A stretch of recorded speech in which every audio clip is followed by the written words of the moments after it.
Anisan'ny voatonona matetika ao amin'ny toeran'ny praiminisiitra Anisan'ny Razafitsiandraofa Jean Brunelle solombavambahoaka voafidy tao Ikongo nanamafy moa ity solombavambahoaka ity fa tsy mifanohitra ny mampara sy ny filoha-pirenena azo atao tsara ny manatanteraka ny programma ny filoha erajonary mampianina izay efa nanaovan'izy ireo ny fampelezan-kevitra tamin'ny fividianana filoha-pirenena tamin'ny volana desambra lasa iny.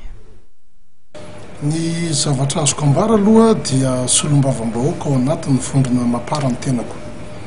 Ary ny mampara dia manana rafitra ara-dalàna ary mazava tsara.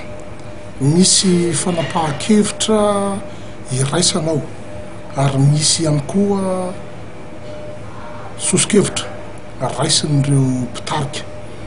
Ka zay fanapahan-kevitra zay dia mipetraka amin'ireo vondrona fitantanana ao anatin'ny mampara dia miandrotsika hoe zay ve no fanapahan-kevitra ny mampara dia ho aroso ny filoha-pirenena. Ny andraikitry ny praiminisiitra moa dia mazava araky ny voalaza ny lalam-panorenana fa azo velarina ihany koa hoe lehibe ny mpanatanteraka izy, zany hoe izy zany ny tena miatrika mivantana ny andavanandro ny mponina na amin'ny lafiny sosialy zany amin'ny lafiny fandriam-pahalemana amin'ny lafiny ara-toekarena.